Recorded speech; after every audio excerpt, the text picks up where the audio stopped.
Howdy, this is Benjamin Day with Pikes Peak Urban Living at Selly Group Real Estate. This is the Stat Pack, new and imagined for 2013.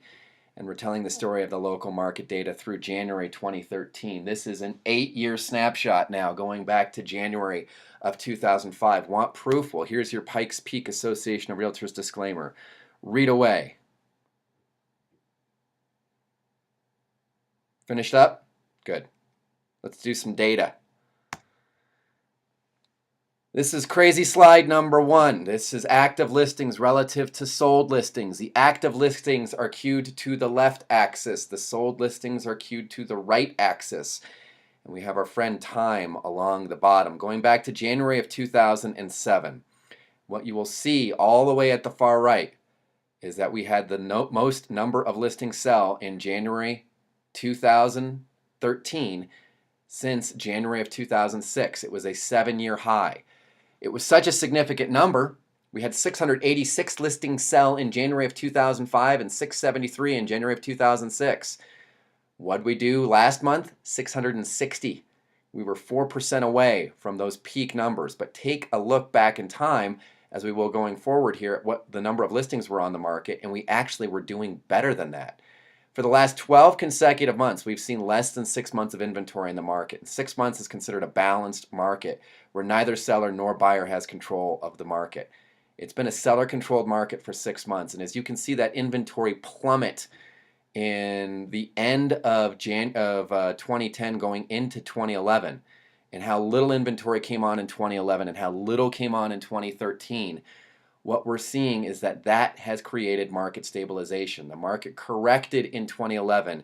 It began its recovery in 2012. It is beginning its surge in 2013, at least to this point. We've dropped from the stat pack the average market price for everything on the market because we find it more interesting as to what sellers are doing today relative to active buyers. And sellers are getting smarter, not dumber, relative to what buyers are doing. If you look at the top green line, you can see that is in closer balance to buyer expectations on the line below it. The bright red line is where buyers are committing on sales price. Sales price on a trend line is rising more dramatically and more quickly than the average new listing price, but the highest register is coming from the median sales price. Last month, we saw an almost 17% gain in median sales price year over year. Median sales price January 2013, $205,000. Median sales price January 2012, $172,000. That's a $32,000 increase. No longer are we seeing the difference in price gains relative to buying power associated with low interest rates. Some of the economists are saying this is a blip, this isn't really happening, this is not a market recovery. These are people who are using fool's money and they're utilizing low interest rates to promote those great gains. They had a good basis for that when they look back at the 2012 sales year. 2012 saw a 5.8% increase in sales price, but about a 9% increase in buying power because the interest rates were so low. Well, right now we're looking at interest rates that are actually climbing. Their buying power compared to last year's only 3, maybe 4% better than it was, and yet we're seeing prices gain by up to 10% on average and 17% on median. This is crazy slide number 2. These are the number of pending and under contracts that we're seeing early this year. 1,540 plus pending and under contract sales on January 31st. Compared to 2009, it was approximately double the number that were under contract at the same time of year. It's an increase of over 300 units year over year. In short, there's not much to buy, and what is available, people are buying. Crazy slide number 3. January 2013 saw the fewest months of inventory in MLS history for the month of January. We were at 4.5 months. The peak of the market was in 2005, 2006. That was the market of real estate irrational exuberance. Alan Greenspan coined that term to describe the stock market, but it was the real estate bubble that followed the stock market bubble that led to the crazy appreciation that occurred between '04 and '06 in our local marketplace.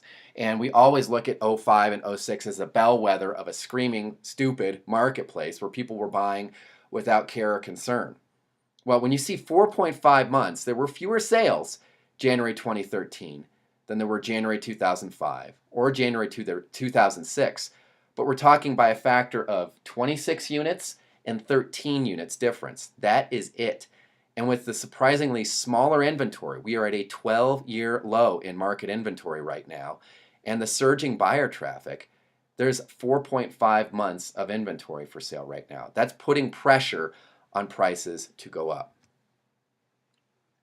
Finally, for this post, here's a breakdown of what we're seeing going on in the local marketplace. These are some of the numbers that we're seeing in regional MLS areas. And what really flies off the page is that these are January sales. And on the right column, average days on market, there is no number over 100 days. And what you're seeing is, in fact, an average days on market of 79. As we unpack these numbers, we did a series of blog posts on Benny Moo in the month of January. We were rarely seeing properties sell at average. We were seeing some markets where houses were selling in 30 to 60 days, and then other properties that were selling at 150 plus. That difference ended up giving us an average number, but the average number that we're seeing right now is quite low for the month of January. We're also seeing a sales price to list price number that is 98.2%. That's quite aggressive for January, and in many cases, you take a look at Briargate, 99.3% of asking price. Fountain Valley, 99.3% of asking price. Northgate, 99.8% of asking price. People are getting what they're asking for.